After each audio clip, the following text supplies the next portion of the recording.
Hello students, webs के इस YouTube channel पर आप सभी का स्वागत है। एक बार फिर से मैं आ गया हूँ इकोनॉमिक सीरीज का एक और नया वीडियो लेके, जो कि काफ़ी शॉर्ट एंड क्रिस्प रहेगा और ज़्यादा से ज़्यादा इंफॉर्मेशन इस वीडियो के माध्यम से आपको दिया जाएगा। और आज का जो टॉपिक है वो है national income and related aggregates. तो चलिए इस कॉन्सेप्ट को बहुत ही आसानी से समझते हैं कि ये होता क्या है। देखते हैं कि इसका मीनिंग क्या होता है। देखिए, in an economy, various goods and services are produced by different productive units during a period of 1 year. Such goods and services can't be added together in terms of quantity. Therefore, we express them in the terms of monetary values with the help of the uses of aggregates. देखिए, जैसा कि हम सभी को पता है कि economy में तीन तरीके का सेक्टर होता है। एक प्राइमरी होता है जिसमें मेनली एग्रीकल्चर, माइनिंग वो सब आता है। दूसरा सेकेंडरी होता है जिसमें इंडस्ट्रीज, जितने भी सारे इंडस्ट्रीज है वो सब आ जाते हैं। और तीसरा होता है सर्विस सेक्टर। अब सर्विस सेक्टर में बैंकिंग, इंश्योरेंस, ट्रांसपोर्टेशन, ये सब चीज उसमें इंक्लूड हो जाते हैं। अब अगर मैं कहूं कि एग्रीकल्चर में, देखिए एग्रीकल्चर में मान के चलिए कि इंडिया में एक किसान तो है नहीं, बहुत सारे किसान हैं और वो लोग मिलके क्या खाली एक ही चीज बनाते हैं?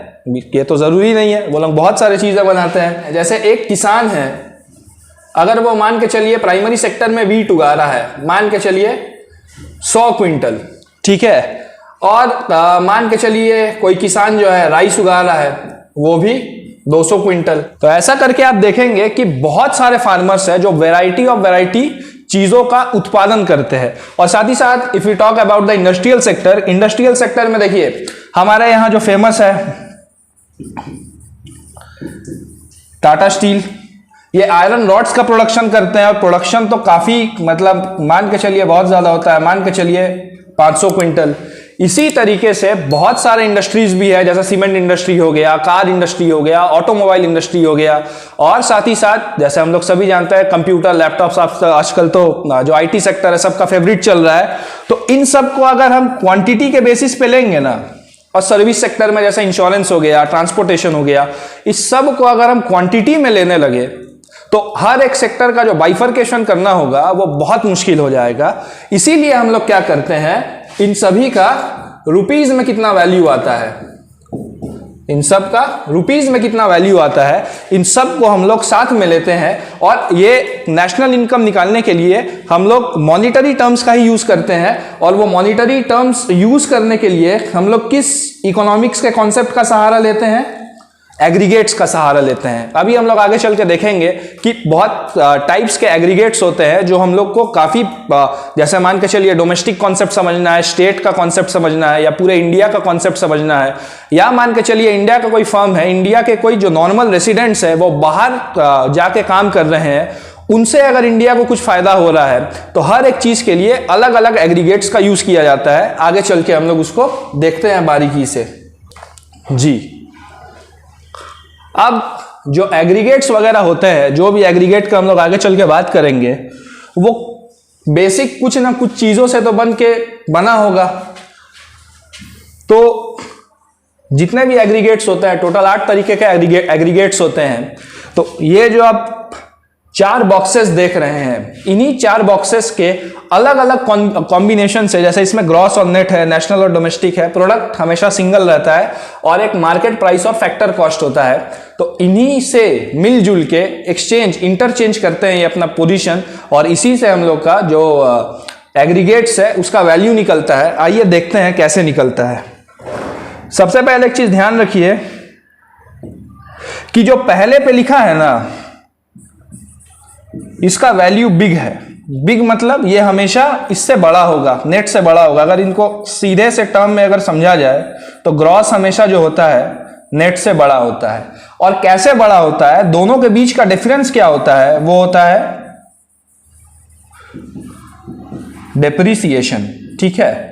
और 11 में तो आप अच्छे से डेप्रिसिएशन का कॉन्सेप्ट जो है अकाउंट्स में आप लोगों को पढ़ाया गया है, सीख लिए हैं आप लोग कि जैसे जो फिक्स्ड एसेट होता है उसको अगर टाइम टू टाइम अगर हम लोग यूज करें तो उसका वैल्यू जो होता है रिड्यूस होते रहता है, उसी को हम लोग क्या बोलते हैं, डेप्रिसिएशन बोलते हैं।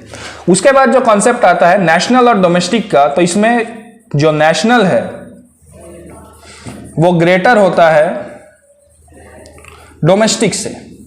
अब नेशनल और डोमेस्टिक में क्या अंतर है, ये मैंने पहले वीडियो में भी समझाया था। जैसे नेशनल जो होता है, नेशनल में हम लोग खाली इंडिया का जो ज्योग्राफिकल या डोमेस्टिक टेरिटरी होता है उसी का बात नहीं करते। अगर इंडिया का जो नॉर्मल रेसिडेंट है, चाहे उसमें इंसान आए या कोई भी फाइनेंशियल ऑर्गेनाइजेशन आए, इंडस्ट्री आए, अगर वो बाहर जाके कोई चीज कमा रहा है, कुछ काम कर रहा है और उससे पैसा, उसका जो फैक्टर इनकम है, अगर वो इंडिया में भेज रहा है तो वो नेशनल वाले कॉन्सेप्ट में आ जाएगा। और डोमेस्टिक में क्या होता है कि जो जियोग्राफिकल एरिया है, जो डोमेस्टिक एरिया है पूरे इंडिया में, उसमें जितने भी इंडस्ट्रीज है, उसमें जितने भी नॉर्मल रेसिडेंट्स है, वो जितना कमा रहे हैं या जो गुड्स एंड सर्विस वो प्रोड्यूस कर रहे हैं, वो डोमेस्टिक का कॉन्सेप्ट हो जाएगा।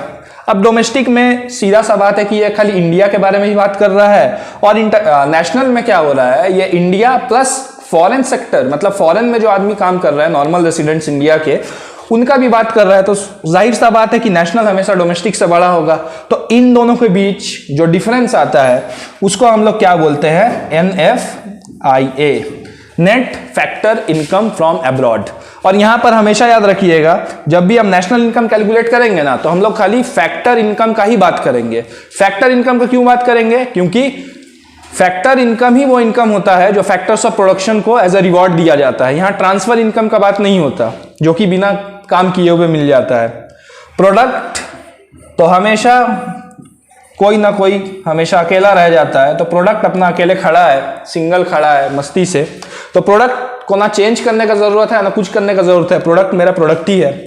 उसके बाद एक कॉन्सेप्ट आता है मार्केट प्राइस और फैक्टर कॉस्ट का, ठीक है। अब मार्केट प्राइस और फैक्टर कॉस्ट का मतलब क्या है, फैक्टर कॉस्ट का मतलब ये होता है कि जैसे मान के चलिए कोई इंडस्ट्रियलिस्ट है, अगर मान के चलिए ये पेन ही हमको बनाना है, ठीक है, ये पेन बनाने में अगर हमको मान के चलिए 8 रुपया लगा, इसमें जितना भी लेबर है और रॉ मटेरियल्स है, मशीन्स का जो यूज हो रहा है, सब कुछ मिला के ये पेन बनाने में हमको 8 रुपया लगा। अब सीधा सा बात है, मार्केट में जाके ये पेन 8 रुपया का तो बेचेंगे नहीं हम, कितना का बेचेंगे, 10 रुपया का बेचेंगे, ठीक है। तो 8 से 10 ये कैसे हुआ, बच्चों के मन में ये आ रहा होगा कि सर ये तो प्रॉफिट है, 8 रुपया का बना है, 10 रुपया का बेचे तो 2 रुपया प्रॉफिट है। लेकिन जब हम लोग मार्केट प्राइस और फैक्टर कॉस्ट का बात करते हैं, तो मार्केट में हर चीज किसके साथ कौन सा वैल्यू लगा के हम लोग एक्स्ट्रा में सेल करते हैं, तो वो यहां पर टैक्स का कॉन्सेप्ट आता है, प्रॉफिट भी इसी में इंक्लूडेड है, ठीक है। ये जो 2 रुपया एक्स्ट्रा का जो है 2 रुपया, ये 2 रुपया किस चीज का है, टैक्स का है, ठीक है। और ये टैक्स क्या है, नेट इनडायरेक्ट टैक्स, ठीक है। टैक्स 2 तरीके का होता है, डायरेक्ट टैक्स और इनडायरेक्ट टैक्स। तो अभी आप जान के रखिए, ये नेट इनडायरेक्ट टैक्स है। नेट इनडायरेक्ट टैक्स का मतलब वो टैक्स जो शिफ्ट होते रहता है, शिफ्ट होते रहता है इन द सेंस, जैसे अगर मैं बोलूं इनकम टैक्स, तो इनकम टैक्स अगर मेरे ऊपर लगा है तो हम ही को इनकम टैक्स देना पड़ेगा, मेरे बदले कोई और इनकम टैक्स नहीं दे सकता। लेकिन जो इनडायरेक्ट टैक्स होता है, जैसे जीएसटी वगैरह हो गया, तो अगर कोई क्या बोलेंगे, सेलर अगर जीएसटी लगा के कोई चीज सामान बेच रहा है, तो अल्टीमेटली वो सेलर पेमेंट नहीं कर रहा है पैसा का, अल्टीमेट कंज्यूमर जो वो गुड्स को कंज्यूम करेगा उसी को पेमेंट करना होगा, या उसी को क्या बोलते हैं, बेयर करना पड़ता है, ठीक है। अब ये तो आप समझ गए होंगे, बस इसमें एक चीज ध्यान रखिएगा कन्वर्जन के समय, खाली आप इसमें जो पहले लिखा गया है, ये जो कॉन्सेप्ट, ये 3 का जो कॉन्सेप्ट है, बस ये तीनों को आप जान के रखिए कि ये तीनों जो है ये बड़े भाई हैं, और इसके बाद जिनको लिखा गया है ये सब क्या है, ये सब छोटे भाई हैं, ठीक है। तो ये कॉन्सेप्ट याद रखिएगा। तो ये कॉन्सेप्ट आपको क्लियर हो गया होगा। अब देखते हैं कि ये जो 1 2 3, ये जो 3 बॉक्सेस में हम लोग के पास 2 ऑप्शंस जो है, इन सब को मिला के हम लोग टोटल कितना एग्रीगेट बना सकते हैं, ठीक। तो सबसे पहला मेरा एग्रीगेट है, पहला निकल के आता है GDPMP, ठीक है। GDPMP का मतलब gross domestic product at market price. तो यहां पर जो पहला डब्बा था ग्रॉस और नेट, उससे क्या लिया गया है, ग्रॉस। सेकंड डब्बे से क्या लिया गया है, डोमेस्टिक। पी तो पी है, आप लोगों को जैसे मैंने बताई था, वो अकेले खड़ा रहता है। और फैक्टर कॉस्ट और मार्केट प्राइस से क्या लिया गया है, एमपी लिया गया है। तो ये एक कॉम्बिनेशन बना। उसके बाद अगर दूसरे पे आए तो यह है एनडीपीएमपी। तो ग्रॉस और नेट से क्या लिया गया है, नेट लिया गया है। डी फॉर डोमेस्टिक, प्रोडक्ट है, और मार्केट प्राइस लिया गया है। तो यहां पर देखिए कि एक कॉम्बिनेशन को चेंज किया गया है, बस जी से लेके एन बनाया गया है। उसके बाद अगर हम लोग देखें तो GDPFC, gross domestic product at factor cost. उसके बाद NDPFC, net domestic product at factor cost. उसके बाद आ जाता है gross national product at market price, net national product at market price, gross national product at factor cost और net national product at factor cost. तो आप लोग भी ये करके देखिएगा, जो 3 बॉक्सेस हैं इसमें अलग अलग कॉम्बिनेशन से बनाया गया है, तो आप लोग भी एक बार क्रॉस चेक कर लीजिए जितने भी मेरे स्टूडेंट्स हैं कि इन 4 और 4 क्या ये इन 8 एग्रीगेट के अलावा क्या कोई और एग्रीगेट बन सकता है, और अगर बनता है तो कमेंट सेक्शन पे कमेंट जरूर करिए। मैं देखने के लिए ये रहूंगा, मैं देखूंगा कि आप लोग वो किए हैं कि नहीं। अगर नहीं भी बनता है तो लिख दीजिएगा नो सर। देखिए, aggregate based on the income generated with in the territory of the country only.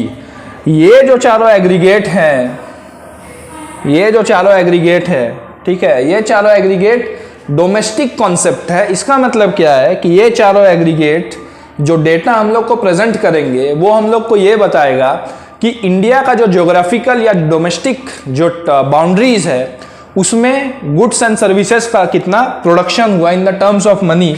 और यहाँ पर अगर आप एक चीज देखें, यहाँ पर एक चीज आपको कॉमन मिलेगा, जो दूसरा जो प्लेस है उसमें सब में क्या लिखा हुआ है, DDDD। इसका मतलब क्या है कि ये डोमेस्टिक कॉन्सेप्ट है, यहाँ पर नेशनल का नहीं डोमेस्टिक का बात हो रहा है, ठीक है। और ये जो एग्रीगेट्स है इन चारों, इसको काट देना ना, फिर से हम बता दें, ठीक है। और ये चारों जो एग्रीगेट्स है, aggregate based on the income generated with in and outside the territory of the country.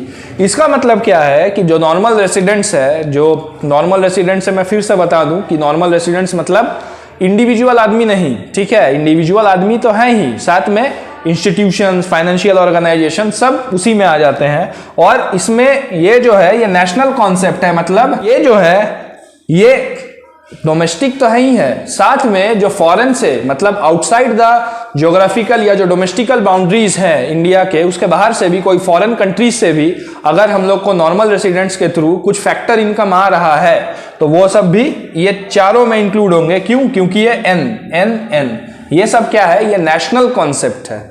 एक चीज और जहां पर स्टूडेंट थोड़ा कंफ्यूज करते हैं, जहां पर 2 N आ जाता है, ठीक है। तो देखिए, जो पहला बॉक्स था उसमें बात हुआ था केवल नेट और ग्रॉस का, और दूसरा जो बॉक्स है मतलब दूसरा जो प्लेस है वहां पर किस चीज का बात हो रहा है, नेशनल और साथ ही साथ डोमेस्टिक का। तो अगर इसको हम लोग प्रोनाउंस करेंगे तो नेट पहले आएगा और नेशनल बाद में आएगा। तो इसको हम लोग कैसे प्रोनाउंस करेंगे, net national product at market price. कभी कभी स्टूडेंट्स से गलती ये हो जाता है कि ये 2 नेट देखते हैं तो इस N का मतलब 2 N देखते हैं, सॉरी, और इस N का मतलब वो लोग क्या समझ लेते हैं, नेशनल। तो ये national net product at market price नहीं है, ये net national product at market price है। जो 4 हम लोग इसके पहले जो 4 डब्बा देखे थे तो वो उसी सीक्वेंस से चलता है, वो आगे पीछे नहीं होता है। तो उम्मीद है कि ये जो स्लाइड है आपको क्लियर रहेगा, और यही मेन है क्योंकि टोटल यही 4 डोमेस्टिक के कॉन्सेप्ट है और 4 नेशनल के कॉन्सेप्ट है जो हम लोग को आगे चल के पढ़ने हैं। उसके बाद हम लोग आ जाते हैं कन्वर्जन में। अब कन्वर्जन का मतलब क्या होता है कि हर 3 बॉक्स में हम लोग देखें, या तो ग्रॉस है, या तो नेट है, या तो डोमेस्टिक है, या तो नेशनल है, या तो मार्केट प्राइस है, या तो फैक्टर कॉस्ट है। तो जब भी हम लोग नेशनल इनकम का सम करेंगे, जब नेशनल इनकम के सम्स के साथ हम लोग डील करेंगे तो ऐसा होता है कि हमको छोटे वैल्यू से कभी कभी बड़े वैल्यू में जाना पड़ता है, और बड़े वैल्यू से कभी कभी छोटे वैल्यू में भी आना पड़ता है। तो उस हिसाब से हम लोग क्या करेंगे, वैल्यूज का कन्वर्जन करना हम लोग सीखेंगे। पहले बॉक्स में क्या था, ग्रॉस था, और क्या था, नेट था। ग्रॉस और नेट दोनों था, और मैंने क्या कहा था कि ग्रॉस बड़ा भाई है तो इसको बड़ा वैल्यू दे देते हैं, और नेट जो है, नेट छोटा भाई है तो इसको क्या करते हैं, छोटा वैल्यू दे देते हैं। और इन दोनों के जो बीच का डिफरेंस है, मतलब ये जो 3 इन दोनों के बीच का डिफरेंस है वो क्या है, वो जो है वो डेप्रिसिएशन है, ठीक है। डेप्रिसिएशन को ही प्लस माइनस करके इन दोनों के बीच हम लोग वैल्यूज को इंटरचेंज कर सकते हैं और एक कॉन्सेप्ट से दूसरे कॉन्सेप्ट में जा सकते हैं। चलिए देखते हैं कैसे। अगर हमको ग्रॉस से नेट में जाना है, मतलब बड़े से हमको छोटे में जाना है तो सीधा सा बात है, हमको क्या करना पड़ेगा, माइनस करना पड़ेगा। माइनस क्या करना पड़ेगा, डिप्रिसिएशन को, ठीक। और अगर नेट से अगर हमको ग्रॉस में आना है तो सीधा सा बात है, 7 से हम 10 में जा रहे हैं तो 7 से 10 में जाने के लिए हम लोग को क्या करना पड़ेगा, प्लस डिप्रिसिएशन करना पड़ेगा। कन्वर्जन के लिए आपको दो ही चीज आना चाहिए, एक तो कॉन्सेप्ट आपका क्लियर होना चाहिए, किस जगह से किस जगह पे हमको जाना है और उसके हिसाब से हमको देखना है कि वैल्यूज में क्या चेंज आएगा, उस हिसाब से हम लोग माइनस करेंगे या तो प्लस करेंगे। तो होपफुली ये जो चीज है आपका क्लियर है। उसके बाद अगर हम लोग बात करें दूसरे कॉन्सेप्ट का, जो सेकंड बॉक्स में हम लोग का लिखा हुआ था, और वो था नेशनल और डोमेस्टिक, ठीक है। नेशनल जो है फिर से बड़ा भाई है, डोमेस्टिक जो है छोटा भाई है, और इनके बीच का जो डिफरेंस है वो है net factor income from abroad, ठीक है। अब सीधा सा बात है कि अगर हमको नेशनल से डोमेस्टिक में जाना है, नेशनल से डोमेस्टिक में जाना है मतलब बड़े से छोटे में जाना है, तो सिंपली क्या करना पड़ेगा, माइनस NFIA ही करना पड़ेगा। और अगर डोमेस्टिक से हमको नेशनल में जाना है तब क्या करना पड़ेगा, क्योंकि 7 से हम 10 में आ रहे हैं तो इसके लिए हम लोग को क्या करना पड़ेगा, प्लस NFIA करना पड़ेगा, ठीक है। कन्वर्जन तो खैर बहुत आसान है। NFIA को निकालने के लिए भी एक फॉर्मूला आता है जिसको भी जान के रखना बहुत ज़रूरी है। जैसे NFIA का जो फॉर्मूला है NFIA, net factor income from abroad, इसको भी निकालने का एक फॉर्मूला होता है net factor income from abroad से हम लोग माइनस करते हैं, क्या माइनस करते हैं, net factor income to abroad को, ठीक है। अब इस चीज को समझिए कि एक्चुअली में ये है क्या। Net factor income from abroad, जैसा कि हमको पता है जो हम लोग का फैक्टर्स ऑफ प्रोडक्शन होता है, ठीक है, वो जो काम करते हैं फॉरेन कंट्रीज में, उनसे जो पैसा मिलता है वो नेट फैक्टर फ्रॉम अब्रॉड कहलाता है। और ये हमेशा पॉजिटिव वैल्यू को दर्शाता है, मतलब ये पॉजिटिव रहता है, पैसा आ रहा है तो हम लोग का इनफ्लो हो रहा है पैसा का तो पॉजिटिव रहेगा। लेकिन हम लोग को यहाँ क्या चाहिए, नेट चाहिए। तो जैसे हम लोग फॉरेन में जाके काम करते हैं, हमारे लोग फैक्टर्स ऑफ प्रोडक्शन जो फॉरेन में जाके कमा रहे हैं और पैसा इंडिया में भेज रहे हैं, तो इसका मतलब ये भी तो है क्योंकि ग्लोबलाइजेशन तो 2 वे प्रोसेस है। मतलब अगर हम फॉरेन में जाके कमा रहे हैं तो क्या फॉरेन वाले यहाँ के नहीं कमा रहे हैं, तो net factor income to abroad भी तो है। जैसे मान के चलिए कि मेरे अगर भैया जो है यूएस में जाकर पैसा कमा रहे हैं और वो पैसा जो है इंडिया में भेज रहे हैं, तो वो तो फ्रॉम अब्रॉड आया, इंडिया के लिए इनफ्लो है तो वो तो एडिशन में जाएगा। लेकिन ऐसा भी तो हो सकता है यूएस का कोई बंदा इंडिया के एमएनसी में काम कर रहा है, तो वो जो कमाएगा वो तो इंडिया में खर्च करेगा नहीं, वो भी तो अपने फैमिली को भेजेगा। तो वो क्या हो जाता है, net factor income to abroad हो जाता है। और ये माइनस में होता है क्योंकि सीधा सा बात है वो कमा इंडिया में रहा है, लेकिन वो पैसा का जो आउटफ्लो है वो कहां पर हो जा रहा है, वो फॉरेन कंट्रीज में हो जा रहा है, ठीक है। तो इस पॉइंट को भी या इस फॉर्मूला को भी आप लोग लिख लीजिए, ध्यान रखेंगे। उसके बाद जो है, उसके बाद हम लोग अपना देखते हैं कि जो लास्ट जो कन्वर्जन है वो क्या है। लास्ट कन्वर्जन बहुत आसान है क्योंकि इसके बाद P आता है। P का मतलब प्रोडक्ट जो कि सेम रहता है तो उसको कन्वर्ट करने का जरूरत नहीं है। लास्ट वाला जो आ जाता है हमारे कन्वर्जन के लिए वो होता है मार्केट प्राइस, और क्या होता है, फैक्टर कॉस्ट, ठीक है। अब मार्केट प्राइस, मार्केट में कोई सामान बिक रहा है तो ऑब्वियस सा बात है कि फैक्ट्री में जो सामान बना है उससे ज्यादा पे ही बेचेंगे, क्योंकि ये कॉन्सेप्ट आप थोड़ी देर पहले ही डिस्कस किए। और इन दोनों के बीच का डिफरेंस क्या है, इन दोनों के बीच का जो डिफरेंस है वो है नेट इनडायरेक्ट टैक्स, ठीक है। इन दोनों के बीच का जो डिफरेंस है वो क्या है, नेट इनडायरेक्ट टैक्स है। So this concept is also very simple, we need to add और we need to subtract depending upon the situation from which component to which component we are going, ठीक है। सबसे पहले if we talk about that, we are going from market price to factor cost. Market price बढ़ा है 10 रुपया and factor cost कितना है 7 रुपया। तो 10 से 7 करने के लिए सिंपली हम लोग को क्या करना पड़ेगा, सीधा सीधा माइनस करना पड़ेगा एनआईटी को, ठीक है। And if we are at factor cost and we need the market price, तो उस केस में हम लोग को क्या करना पड़ेगा, उस केस में हम लोग को एनआईटी को क्या कर देना है, सिंपली ऐड कर देना है, ठीक है। तो जैसे इसमें एक और कॉन्सेप्ट है, जैसे एनएफआईए का एक फॉर्मूला था, उसी तरह नेट इनडायरेक्ट टैक्स निकालने का भी एक फॉर्मूला होता है जिसको आप लोगों को ध्यान में रखना है। तो जो एनआईटी होता है, net indirect tax, is equal to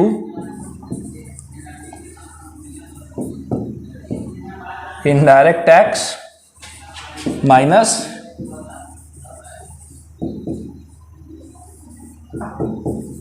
subsidies, ठीक है।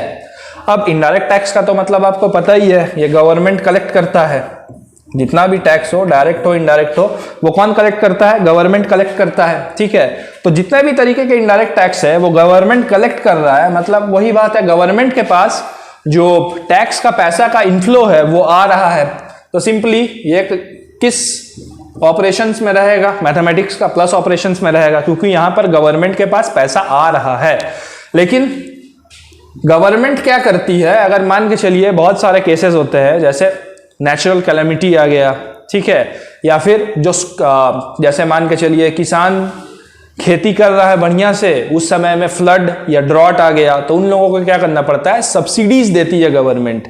सब्सिडीज का मतलब हालांकि खाली नेचुरल कैलेमिटी या फ्लड ड्रॉट के केस में ही नहीं देती है, कभी कभी फार्मर्स को प्रोडक्शन को अच्छा करने के लिए अगर उन लोगों को फर्टिलाइजर्स खरीदना पड़े, तो उस केस में भी जो टोटल फर्टिलाइजर्स का वैल्यू अगर 100 रुपीज है, तो गवर्नमेंट बोलती है चलो 40 रुपया हम दे देते हैं, तुम खाली फार्मर जो लोग हैं वो खाली 70 रुपया ही पेमेंट, 60 रुपीज ही आप लोग क्या करिएगा, पेमेंट करिएगा।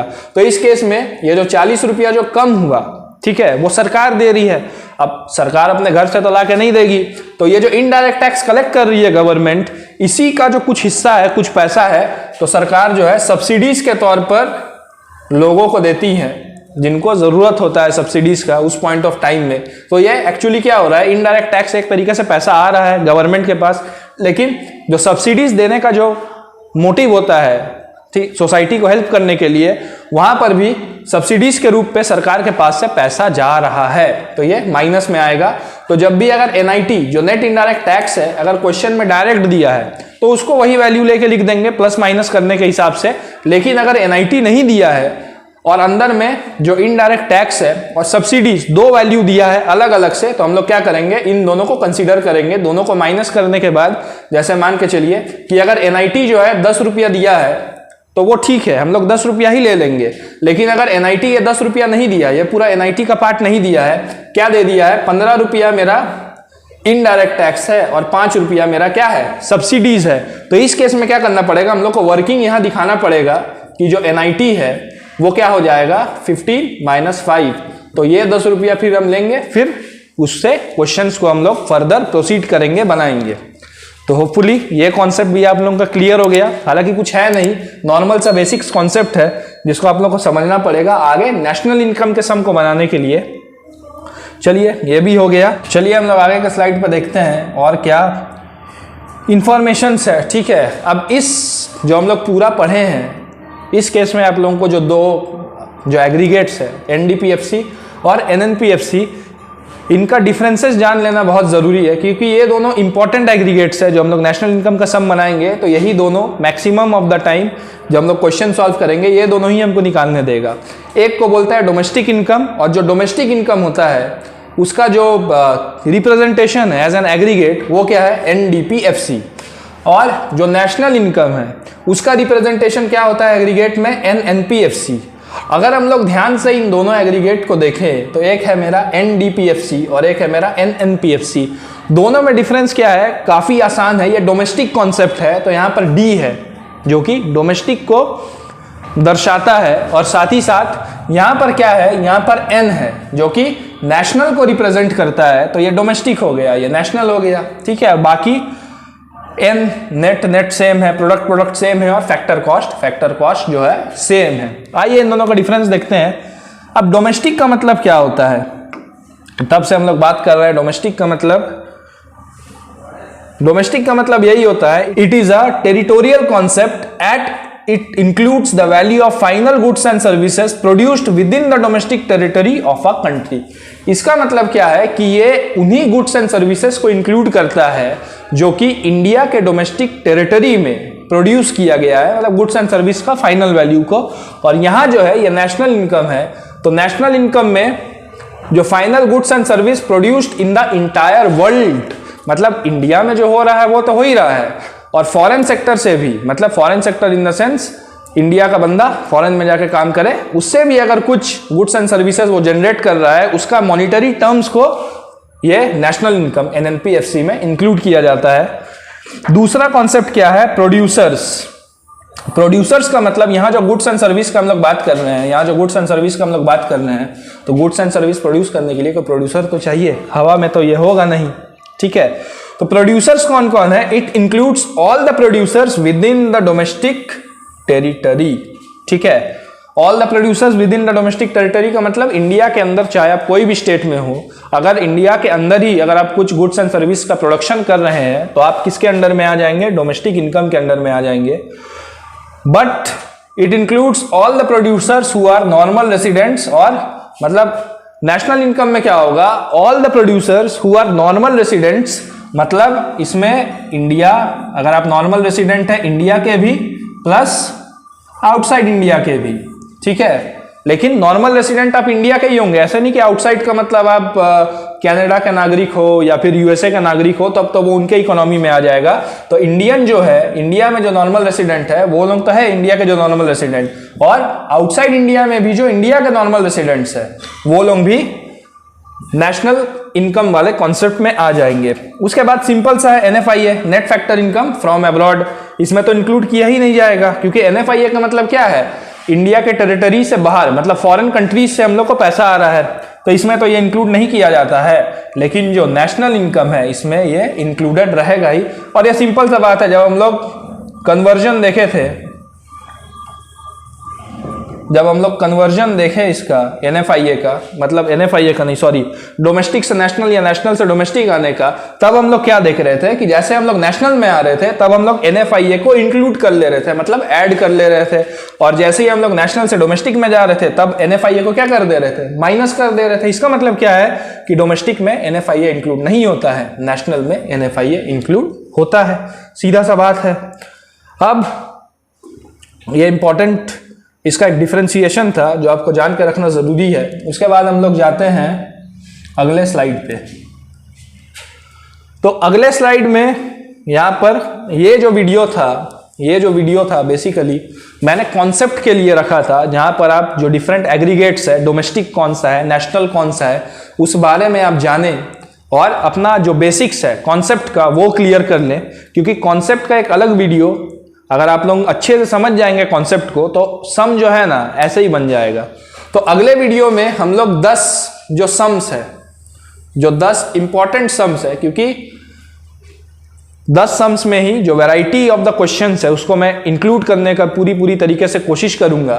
तो आज जो है, जो हम लोगों ने कन्वर्जन सीखा है, आप उसको अच्छे से जाके प्रैक्टिस करिए। और नेक्स्ट क्लास में हम लोग क्या करेंगे, जो नॉर्मल क्वेश्चंस के साथ साथ कुछ ऐसे मिसिंग वैल्यू वाले भी क्वेश्चंस होते हैं, ठीक है। नॉर्मल क्वेश्चंस का मतलब जहां पर एग्रीगेट निकालने के लिए दे दिया जाता है, जीडीपी निकालो, एनडीपी निकालो, ऐसे करके, और कुछ जो क्वेश्चंस होते हैं उसमें मिसिंग वैल्यूज भी रहता है। मिसिंग वैल्यूज का मतलब 2 एग्रीगेट आपको दे दिया जाएगा और बीच में जो कन्वर्जन, जैसे मान के चलिए मार्केट प्राइस से अगर हमको फैक्टर कॉस्ट में जाना है तो उसके लिए हमको एनआईटी चाहिए। अब एनआईटी के अंदर भी इनडायरेक्ट टैक्स और सब्सिडीज है, तो कभी कभी वो अंदर का जो वैल्यू होता है सब्सिडीज को गायब कर देगा या इनडायरेक्ट टैक्स को गायब कर देगा, तो उसको भी हम लोग निकालना सीखेंगे, ठीक है। टिल देन आज का जो हम लोग का रिविजन था, आज का जो हम लोग का कन्वर्जन था, जो मैंने फॉर्मूला लिखा है, ज़्यादा फॉर्मूला तो है नहीं और सिंपल सा प्लस माइनस करना है, तो उसको रिवाइज करने में अगर आप लोग पीछे का जो कॉन्सेप्चुअल वीडियो था या फिर जो भी मैंने समझाया, अगर आप लोग बहुत अच्छे से समझ गए होंगे तो ये 10 सम आराम से बन जाएगा। 10 सम क्या, वो बुक्स में 30-40 सम ऐसे करके प्रैक्टिस के लिए दिया रहता है, प्रीवियस ईयर क्वेश्चंस का भी आप लोग देख सकते हैं, तो वो आराम से हो जाएगा, कोई दिक्कत वाला बात नहीं है। और यही था आज का हम लोग का लेखा जोखा। इसी को हम लोग को पढ़ना है, इसी को रिवाइज करना है आगे चल के। जैसे कि आपको पता है 10 सम्स आने वाले हैं, काफ़ी शानदार सम्स रहेंगे। तो फिर हम लोग मिलते हैं नेक्स्ट वीडियो के साथ। धन्यवाद स्टूडेंट्स।